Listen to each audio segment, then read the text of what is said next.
Thank you everyone for joining us. My name is Josh Simonoff. 2016 is a landmark year for VR. The release of the HTC Vive and the Oculus Rift means that after years of hype and promise, VR is finally set to break into the mainstream. Today, we'll be discussing the VR development process, the ethics of VR, and we'll be wrapping up with questions taken from the TOMS community. Before I introduce our developers, I just want to give a quick shout out to the fine folks at Gyroptic. Thank you so much for letting us use this 360 camera.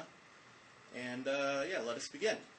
So to my right, we have Nick Abel from Tomorrow Today Labs, developers behind the NewtonVR physics-based interaction system.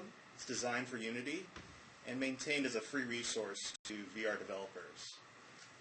Next to Nick is Andy Moore, head of Radial Games, makers of the Fantastic Contraption, a free-form Rube-goldberg-esque puzzle game for the HTC Vive. Next to Andy is Alex Knoll, co-founder of Stress Level Zero and creative director of the VR shooter Hover Junkers.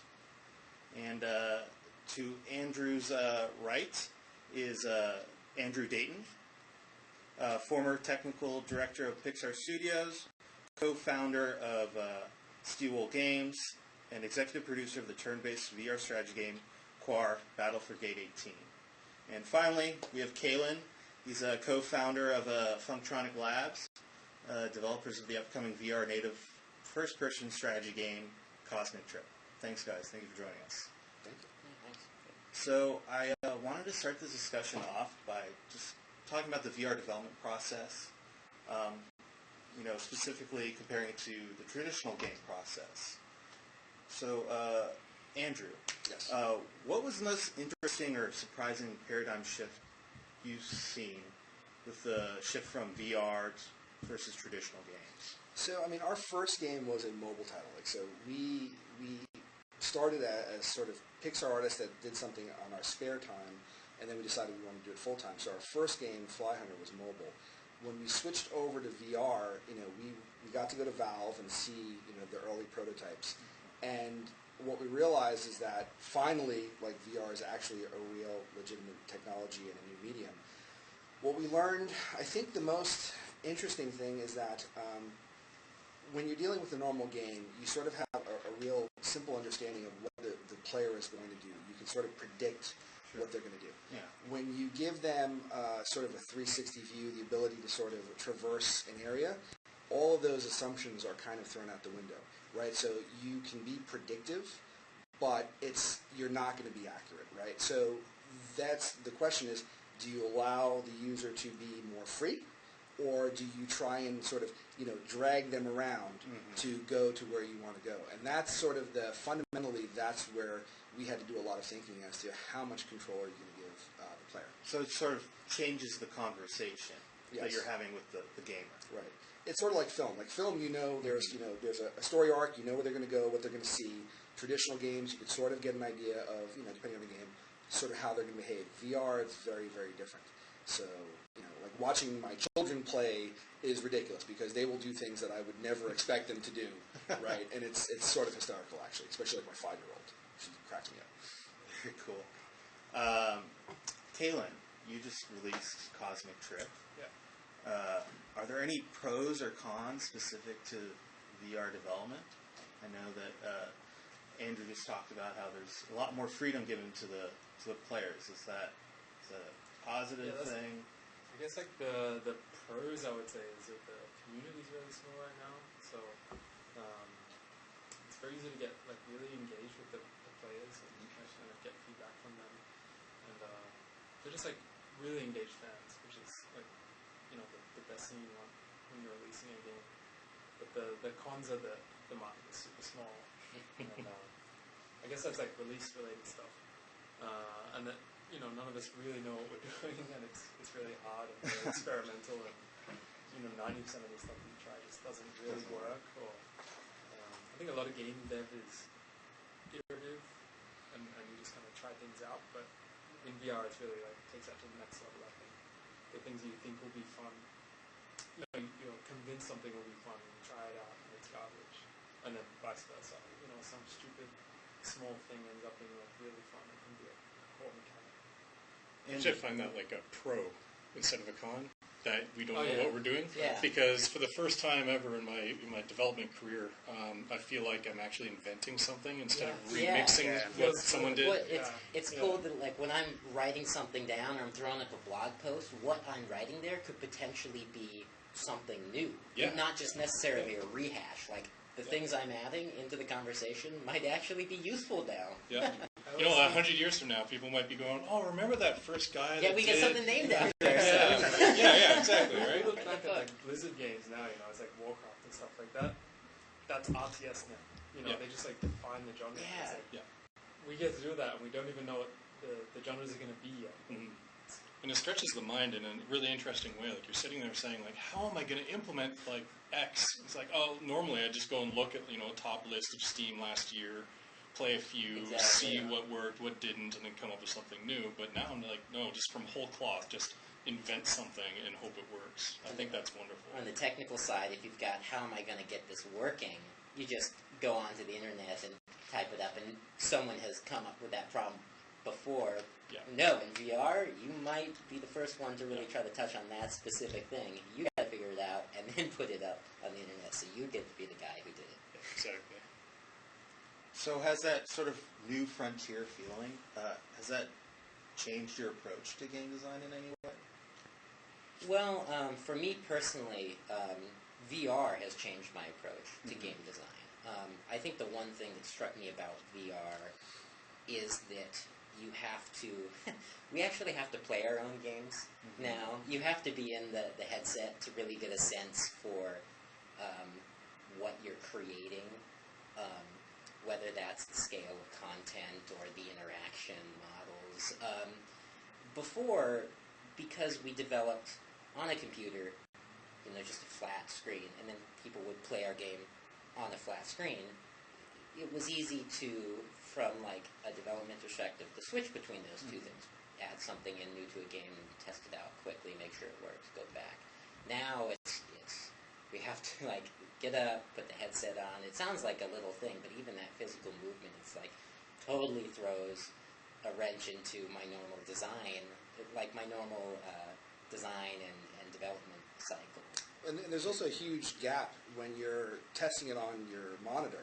You're like, okay, that kind of looks okay. Oh, it's the, And then when you put the it's and nuts. then when you put the headset on, it's either absolutely horrible, like oh god, that's terrible, or wow, that's pretty amazing. There's these really simple things. Scale's huge, but also we found out with animation specifically, because monitors all run at 60 hertz, like very few people have 144 Right. hertz monitors. Like animation does not translate over to 90 at all. So Right. like we like, I was animating like gun recoils, and I was like putting it on a headset, and they're really floaty, and I'm like, this looks terrible. What is this? And then we're like, wait a second, it's the monitor. Like we got a 144 hertz monitor and like put it at 90, and then everything immediately like looks really buttery smooth and Right. perfect, and you're like, oh, there's such a disconnect between a traditional monitor and Yeah. the headset in so many ways, like timing, the scale, like how things look, like lightness and darkness values, because your eyes actually adjust in the darkness of the headset to like things become brighter. It's like so different. So The distance perception I'm finding is like really, really huge. You can only really look at in the headset. You know, things that are far away, like you just have to have like kind of multiple layers of very distinct things that like really, I guess, like amplify. Is this the sense more of like distance. fields of vision now, or more planes, I Yeah, guess? I'm kind of feeling that there's like 4-ish layers, like the close range stuff that you can like pick up and play with, and it's high detail and like easy to look at and makes sense. And then like the mid range stuff, which is kind of where it's like the same things as the close range, but the vibe resolution, it's where it kind of gets bad. Mm-hmm.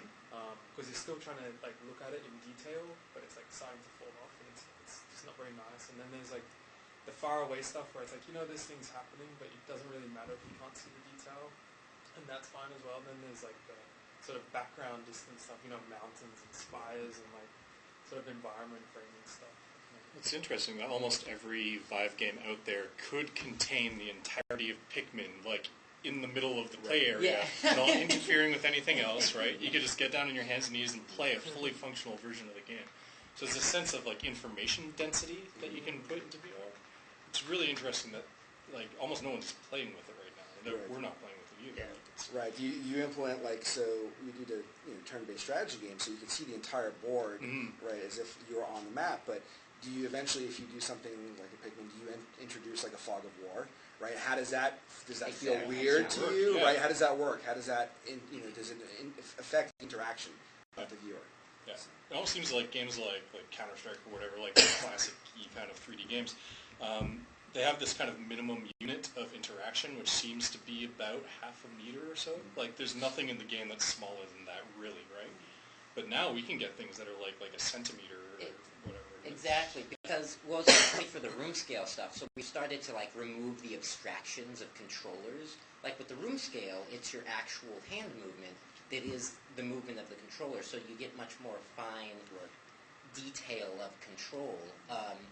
And that's also one of the things that makes it so hard to test, because there's no possible way you can account for every single type of control and position and just... Mouse and keyboard debug off on. No. And we don't have the ability for every artist in the studio to have a Vive on their machine, right? Testing it. So.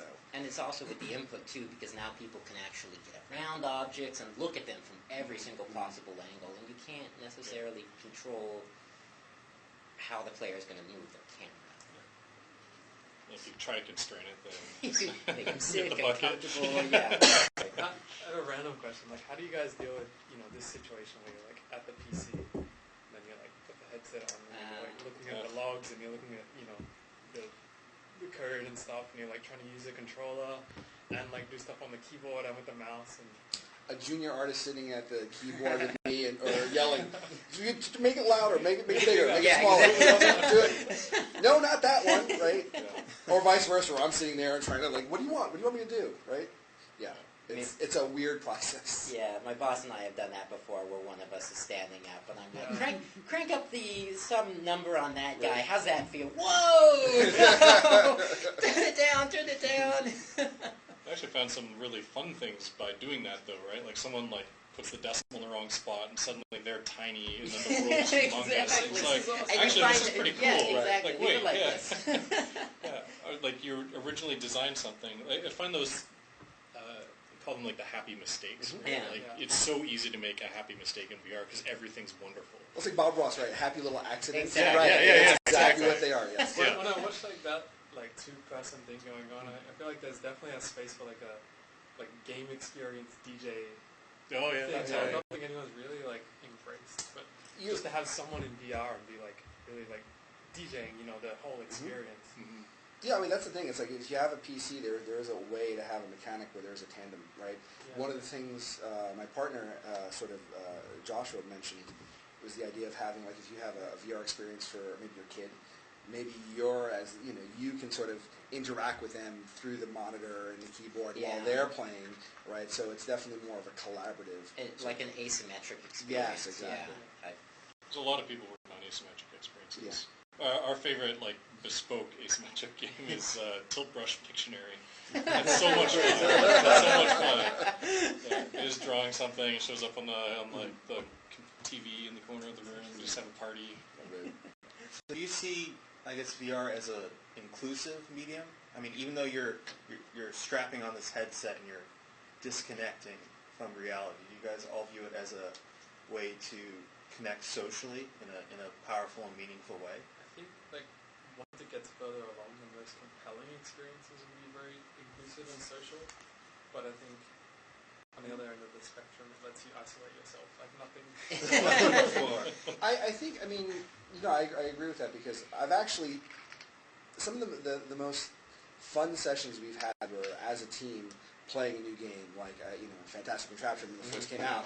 We were all trying it, laughing, making fun of each other, Tilt Brush, right? So on that side of it, it can be a lot of fun. It can be sort of a party sort of piece of technology that you can have front and center. But when you are alone, or you can feel isolated. So actually, I think that's a good thing, right? You can hit both ends of the spectrum on the same hardware, right? It can feel very closed off, and that might be what your intention is as a developer. You may want that person to feel completely isolated. Sucked into your Right. world. And then on the other hand, if you do it right, you can make it feel like there is sort of a sense of community and there's people around, you can hear them and interact, and that's fun as well. Like Yeah. Audio Shield was a blast. Yeah, Watching my great. son Yeah, and making party fun of out him of here. doing Yeah. it, right? It's hysterical. Yeah, we went straight for a multiplayer game because there were so many people a year ago who were like, "Oh, VR never going to catch on because it's so there's no social aspect to it." And we're like, "What are you talking about? Yeah. We can put two characters into a room and like no other mechanics or anything, and they will have a blast for hours, just like wiggling their bodies and like doing stuff." And so I think we just immediately wanted to shut down all that sort of like. I mean, even Nintendo was their reason for not originally going into VR. Nintendo was like, "No, it's not social. Like you can't do anything." We're like, "Really? 'Cause watch this, like put two people in a room and That's talk." well, I know. So I've been in your lobby before. So I've been playing your game for a while, and just in your lobby, being there with other essentially floating headsets in hand. But the sense of presence you get is not just you being in that environment; it's you being with other people in that environment. And VR sort of cranks that sense of presence, not just on a personal level, but head and hands like grab the robot bartender and toss him out the window, and you actually like think you can fill in the gaps. Like to you, that's another person grabbing the robot bartender and throwing him out the window. Well, you can see people's body language, Yeah, even with just the exactly. head and hands. Even with just that, you can watch as it changes when it goes from them alone in the bar to them with other people in the bar. Yeah. Like they'll be a lot more like if somebody's just by themselves, they'll just be kind of like doing whatever. And then as soon as there's somebody else there, they realize that they're being perceived, so they have to present themselves in a specific way. So they'll kind of straighten themselves up a little bit and get ready for other people to show up. It's really funny. Like that's. We actually use Cloudlands VR mini golf. We use their online capability to do our team meetings now. And you only have a headset and a golf club. But beautiful scenery, right? And we just sit there in the green, like we'll lay down on the floors of our offices, like staring up through the green leaves and the sun's trickling through. It's wonderful. It's the best place I've ever had a meeting. It's better than like a room like this. Right? Who wants to actually have a meeting here? Why are we doing this When here? Unfortunately, we don't have that many HTC Vives, but maybe in the future. I played Minecraft, the Vive prop plugin. We had three people, like we all had our headsets on in the same physical space as well. That was a lot of fun. It's like they're physically there, but they're virtually there as well. My son keeps bugging me, "Dad, when are you going to install the Minecraft? I'm busy right now. You have homework to do or something? I will get to it, I promise." So, Andrew, you have a son Yes. that plays VR. Yes. How do you feel about, sort of the ethical or potential ethical consequences of having a child grow up in VR? I mean, because we're all pre-internet, and there's a whole ethical quandary just with that. Kids growing up on the internet. Well, I mean, like anything else, any medium, you have the potential to use it for good things, bad things. You can overuse it. Television, I remember growing up as a kid, don't watch too much television, it'll corrupt your mind, right? As an only child, I watched a lot of television and cartoons. I don't think I'm too horrible of a person, so I don't think that worked. But it's like anything else. If you're, it's a new medium. It's a new language that can be introduced to kids. It can be used for education. It can be used for entertainment. But like anything else, if you overuse anything, it could potentially be bad. So we are on basically the vanguard of this medium, and I think we're all relatively informed, but we're still, even us who've been working on this for a while, not sure where it's going to go completely. So I am not worried about it. But at the same time, as a parent, just like don't watch too much television, don't eat too much junk food, that's sort of my responsibility to make sure that my child is not going to overuse anything, right? And that's on me. We haven't really seen any negative effects yet, but I'm totally open for there to be new research and studies and, figuring out what works and what doesn't for, like, physiologically. Like with your eyes? Yeah, like eyes, or like, because there's no focus, like, does that screw up your long-term Isn't there vision over the like years? I don't know. An Air Force study or something that, like, after, 6 to 8 hours in VR, they recommend operating a vehicle for 3 days or something. Yeah. So that kind of stuff Unless might it's a come up. hover jumper. Yeah. Depth perception maybe kind of gets a bit off. After, Well, you that's remember like there 8 was, hours. the old wives said, don't sit too close to the television, it's going to Yeah, ruin your exactly. eyes. I mean, now we But- literally have televisions on our screen. But the thing is like if you do the math on the actual like light of it, like the amount of brightness that's coming off the screen is less than a cloudy day. Right. Like the lux value is so low that it's not going to actually do any like damage to your eyes in that sense. It's definitely more the lenses, like the focus, that. And then like if you get something too close to your eyes, like your eyes are going to try to pull in, but the screens are still this far apart, so that can really mess with it. You know? I think the science will eventually figure out what's good and what's bad. We Yeah. just have to wait and see. Like I have no I idea. guess like by the time it's an issue, like when we're using it, many hours of every day, I think that display tech will be much superior to what it is now. Yeah. So it might not actually end up being a problem.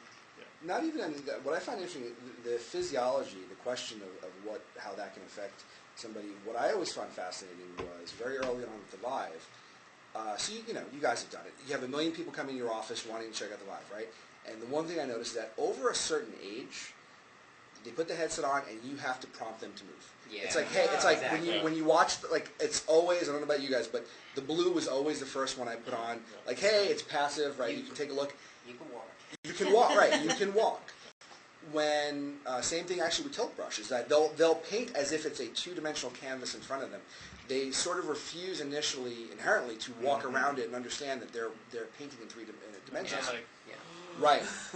When I put it on my son, who's turning 10, and my daughter, who just turned 5, right? I just put it on their head and I said, here, without too much explanation. And I noticed that the first thing they do is traverse the world, right? They don't even ask questions. It's as if they inherently understood what to do in this space. So to me, the interesting thing is the test that they're going to do is the psychology of it. Like, why do children seem to get this technology faster, right, immediately? Are we just so ingrained in this concept of like what a monitor is and how we view things that we have to step outside of ourselves to sort of learn to do that? Whereas they're just open-minded and they're like, oh, I'm going to crawl under the desk and walk around and paint. I noticed that we had a couple of, we've had tons of adults demoing there, like 100, 150, but kids, they're just in the world. They just like forget about reality immediately and just start playing and running. I think we're just like awesome efficiency machines, right? Over a lifetime of interacting with 2D interfaces, we learn to ignore the third dimension. Right. Kids haven't learned that yet. Right. So through inexperience, they are more open, Right. which is fascinating. The games they will make, not having that limitation, like right now my imagination is limited through Like that trying- thinking, I right? think- Yeah, exactly. I think we're so used to the control schemes and the design patterns and the things that we need to use to develop good games for a two-dimensional display that don't transition well. We're still locked into those, and we're sort of fighting. I think And also making it for people who are used to that as well. Yeah, Yeah. exactly. I think adults have a sense of caution where they will try to, maintain like safety. So you kind of Mitigate risk. blindfolded yourself. What did that room look like that I was just in? We did it where we would ask, like I had my desk and my chair in a room.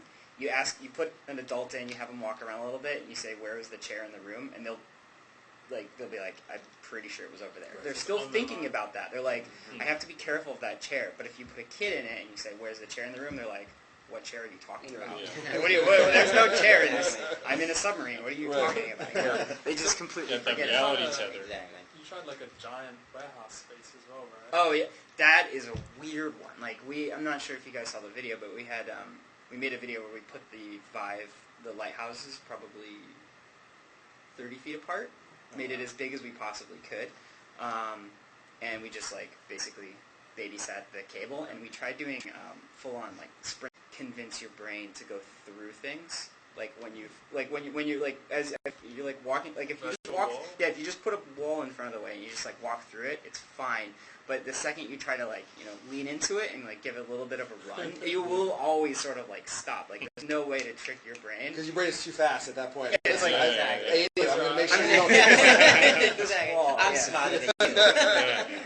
Yeah, and it's also weird to have somebody else like push you even though you're expecting it. You're like, push me through this wall or push me over the edge of this cliff. It feels like so uncomfortable, even though you're like, it's not real, it's not real, it's not real, it's not real. Push, and you're just like, okay, I'm done. I I'm done. didn't punch you. It was just a natural instinct to punch you in the face for trying to push me off this ledge. I think that's actually the real ethics question, is we will have the chance to make people feel emotions so strong that it may have physical ramifications. Like, at what point do we stop themselves? I don't want to hear the story about how someone did a jump scare and gave a heart attack. Like, that is a fear. I think that's already somebody has had that happen, and they're like, we gotta I not saw- have jump scares. Exactly. I saw a gentleman doing the blue. The blue is just the most, like, it's really, really pretty.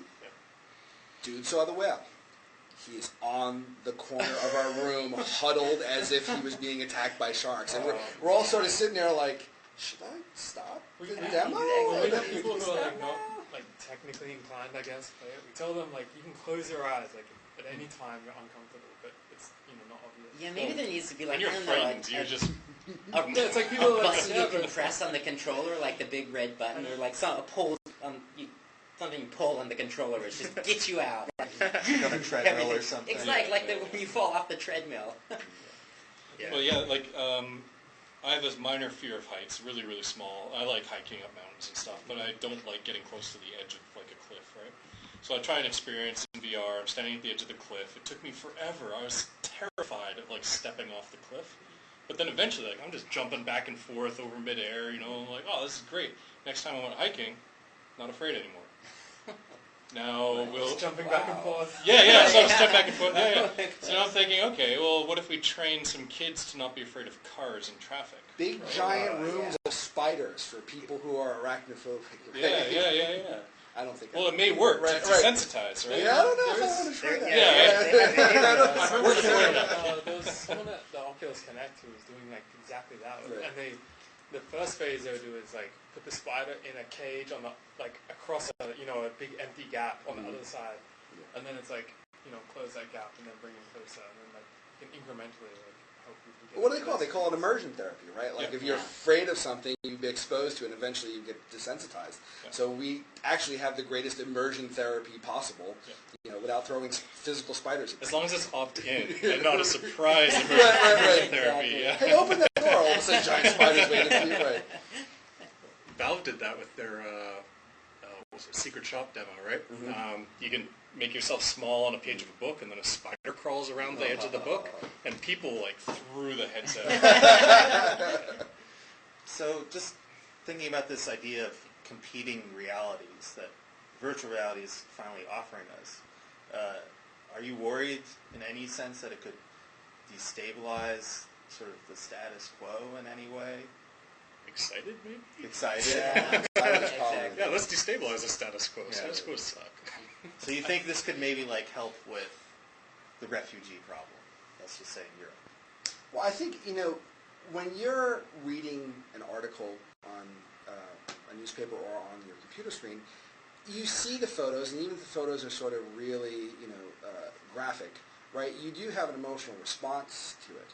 However, if you're then embedding somebody in maybe a war-torn zone, and you're actually able to put the headset on, and as if you were physically there is the potential of really being able to touch and emotionally reach somebody beyond just a two-dimensional screen, right? It's very easy for us to look at a website or look at a book and then just flip the page. But when you're around it, there's depth, and you see all of these things, right?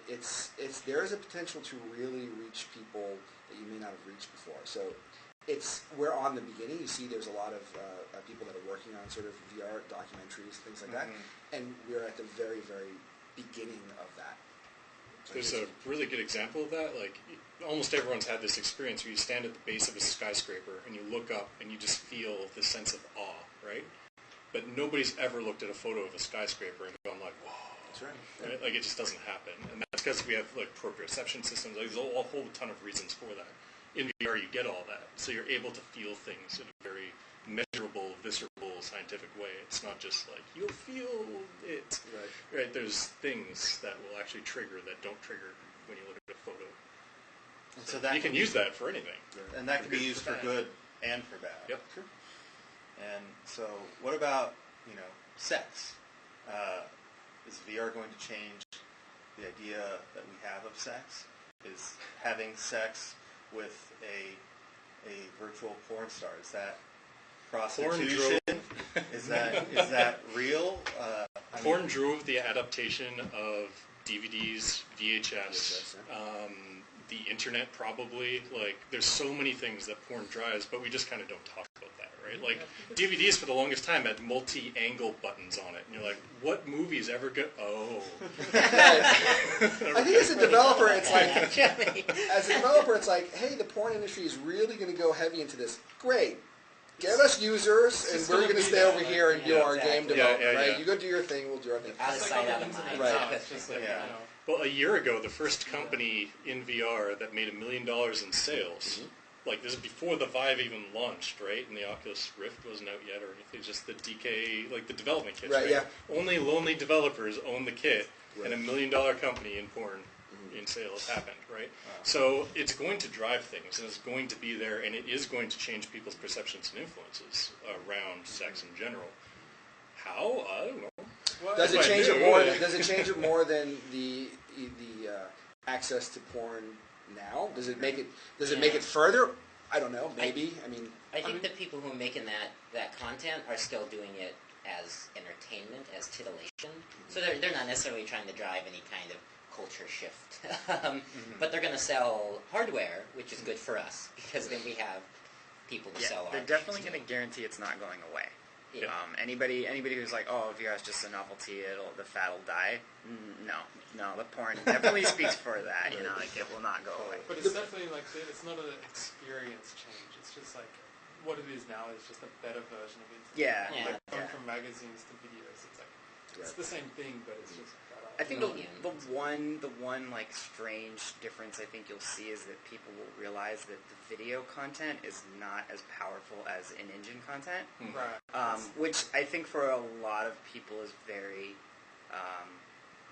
strange to think about. What do you mean by in-engine versus? So if your partner, like in your headset, like you're watching this video and it's like it's a video of a real life person versus a game engine character, like a polygonal 3D character, and like they can get so realistic now with like photogrammetry and like making really feel for quite a while. But I think that is the one area you'll see people's perception of it change. I think people will realize that the game engine stuff is so much better because it just works. Like that inherently works better than 360 3D video. Like if in general, like in all like we want to play. If we were gonna watch a movie, like a Pixar movie, if we're gonna watch a Pixar movie, I would so rather that be an engine and I could like walk around the environment a little bit than to just have like a pre-rendered 360 thing around me. I do think though. Eventually we're going to see we see the 360 out, right? And you're sort of limited. Eventually, you got to get to the point where it's 360 in, right? That's a really ridiculous rig you would need.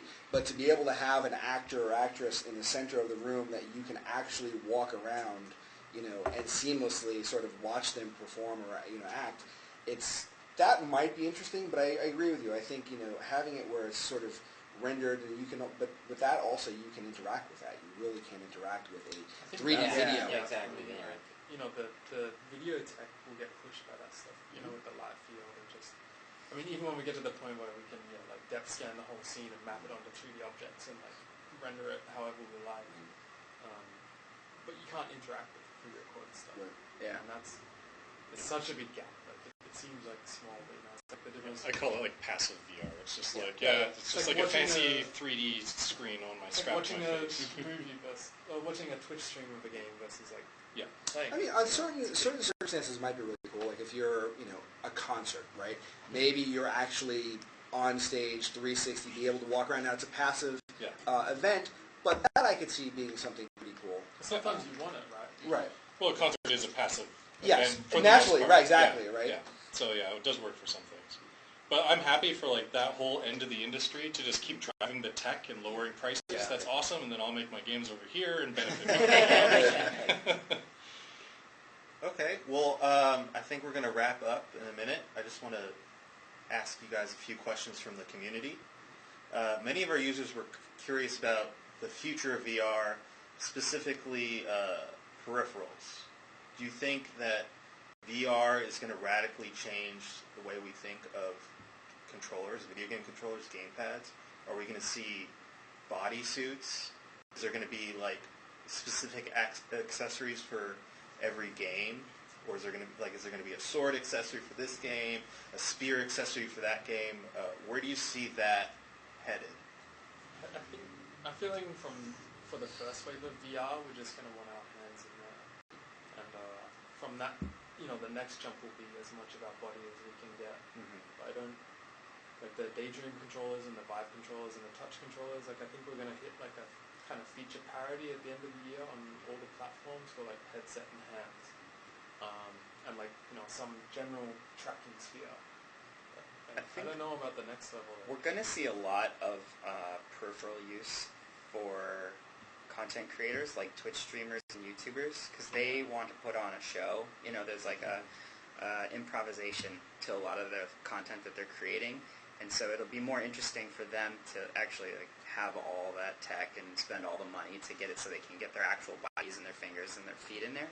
But that's way more social than it is actual, for gaming. Like the everyday user isn't going to want or need all the little odds and ends, I think. That's the thing I wonder, like, when we get the parity of, like, hands and headset, we could all make, like, all of us are making games that use that, because we know it's going to be there. And so, I'm not sure how we transition from that to, like, more stuff without having these, like, very, we were pretty uninterested in doing anything in VR until we were for sure, like, we're going to have track controllers.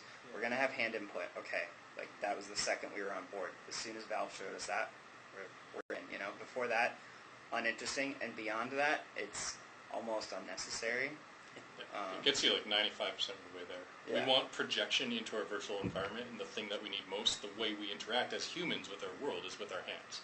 Yeah. And though we use our feet, we don't watch our feet as we walk down the street. It just works, and we use the feedback from the ground, right? Which you get without tracking your feet.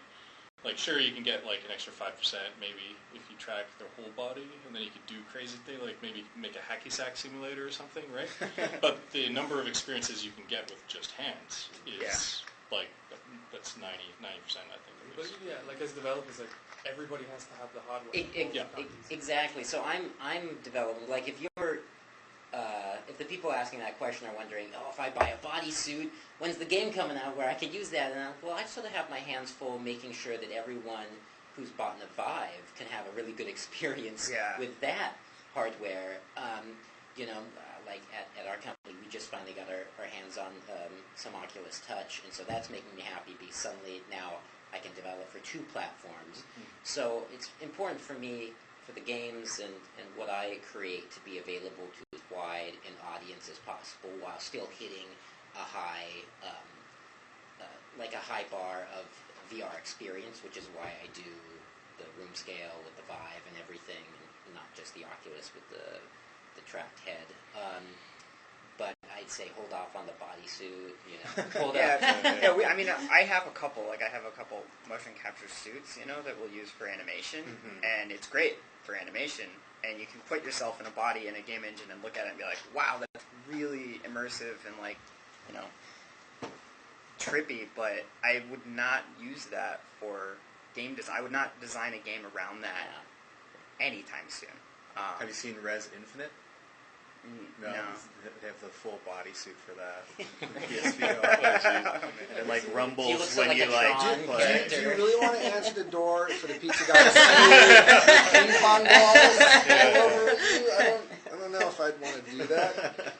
I think the next big peripheral that'll take off that hasn't been invented yet is finger tracking that's as accurate and as precise as like a Vive controller. Power glove. But basically, that's going to be almost entirely social.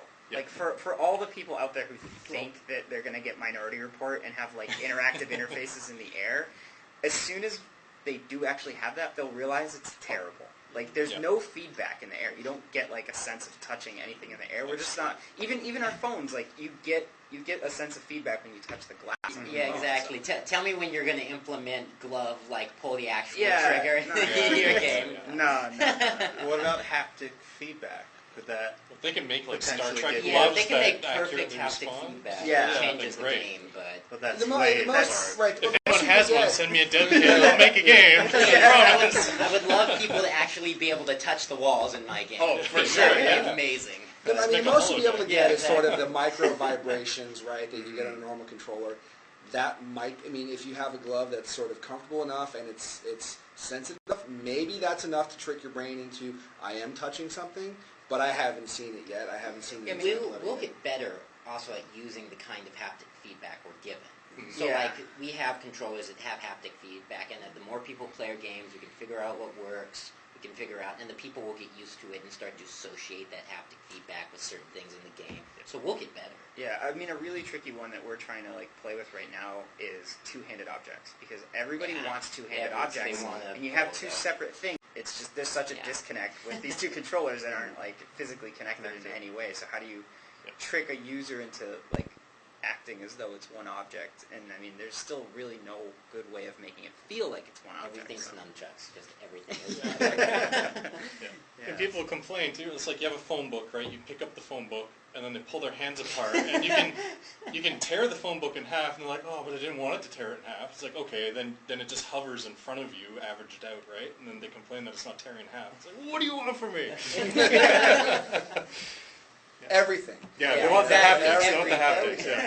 haptics. I think that before we get any of this solved, we'll probably first like just be able to jack in, and then we just tell the brain that you're feeling it. Yeah, and then- exactly. Easier than doing like real like Yeah. feedback. It's easier than like Yeah. force field holodeck. So Sword Art Online or nothing, basically. Yeah. Matrix or nothing. Okay. Yeah. So this is a bit of a controversial question, I'm sure, for all of you developers. But it seems like you guys all are very gung-ho about HTC Vive versus the Oculus Rift. How do you feel about, I guess, the exclusivity issue that Oculus Rift sort of introduced into this market? Do you think that's a problem for indies? Do you see that as a way for you to better support yourselves and your business? I don't Well- know, but... go ahead. No, go ahead. Yeah, I'll throw myself in first. I'll see how you do, and then... Yeah. Careful now. Yeah, well, I think it's important just to understand like why it exists, right? Like Valve doesn't need exclusivity because it's already the de facto marketplace. They don't need exclusivity; it won't gain them anything. Oculus needs exclusivity because it's a new player. No one will use their platform if everyone has their game on the Vive as well, right? So it's just a business decision to make exclusives exist at all. I think exclusives on the whole hurt customers, but we will not have innovation in the marketplace or competition without them. So it's a bit of give and take. I don't know. As an indie developer with no budget and no financing, no financial backing, I love the prospect of exclusives, and they allow me to create things on platforms that I wouldn't otherwise be able to afford. Yeah, I think a lot of those games it's either exclusive and they get the budget, or they just wouldn't exist. Yeah, exactly. Right, so, yeah, Oculus, right, they're funding these games. They're funding them, almost to completion. So it's, on one hand, sure, I mean, they're taking the risk as well financially. So Quar actually, not a lot of people actually understand that Quar is actually funded by HTC.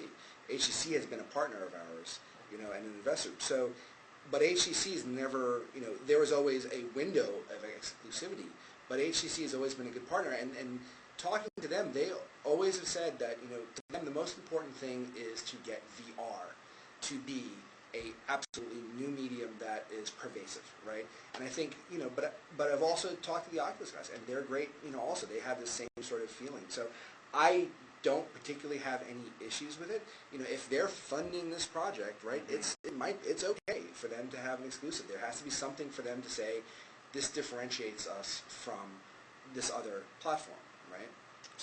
I think there's two different arguments that need to be approached with this. One is platform exclusivity versus hardware exclusivity.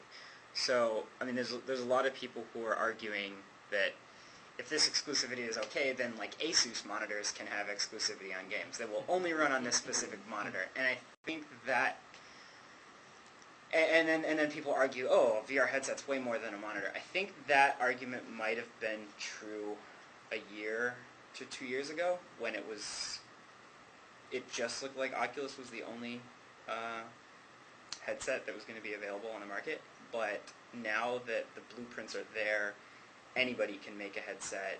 I think that hardware exclusivity is a lot more dangerous. Platform exclusivity is completely different. It's understandable to an extent because you have a publisher who's going to pay for it to be on a specific platform.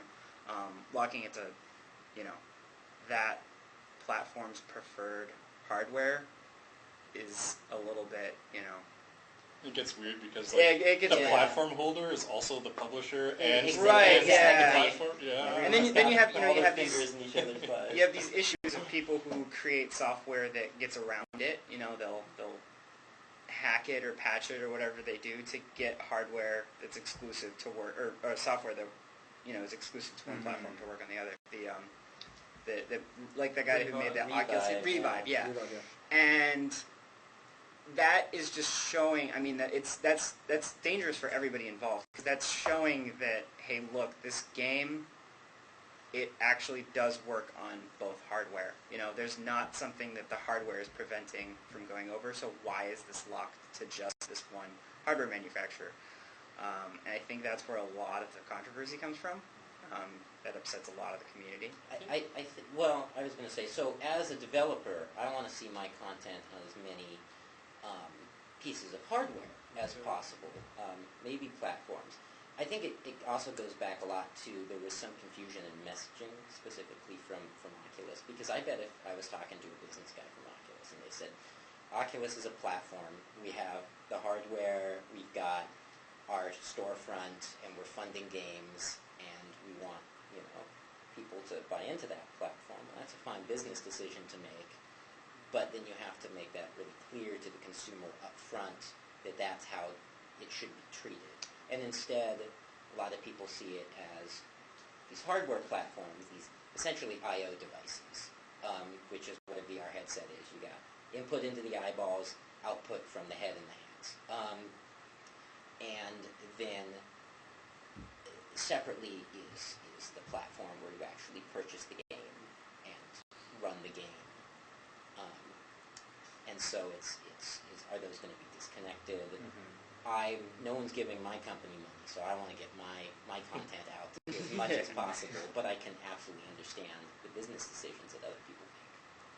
I think once the hardware's, once it touches out, daydreams out, it's all going to be similar enough that I think there'll be as many exclusives. As soon as more hardware manufacturers show up that just work on everything, like the Razer thing was just announced, although it doesn't have movement controllers, but it's it's a headset that works. The more headsets, the more controller systems that all that are pretty similar and all come out. I think it's going to have to just. I think this will just kind of blow over quietly and things are just kind of. I think I need something to be outraged I know. What are you going to do without something to be angry about? You have your PlayStation, you have your Xbox, and either one will create exclusives for their platform. But most developers can make it for either one of these platforms. So they're both capable of running the games. But once in a while, you'll have it. Hey, Microsoft wants to have a Halo game. That is branded as a Microsoft title, right?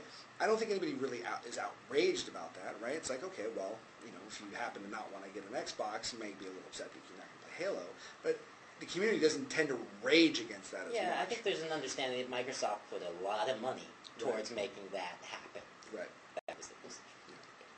Yeah, well, no, in the case of exclusives and around Oculus stuff, I mean, there's money being. I know, right. For free. Let's just make it exclusive for no reason. Everyone wants the same stuff, right? Yeah. They want to have games on their platforms, and developers want money to make games. There's a lot of things to consider with it right now that seem to cause some trouble. So, if somebody releases a game on both platforms, then the community demands that they have a key for both. So they're demanding from some developers that they give them 2 copies of the game. So why can't I'll buy it on Steam, demand a key for Oculus, and then give that to my friend? So, and I think the community's having a hard time understanding why that is a problem, why a developer would say no to that.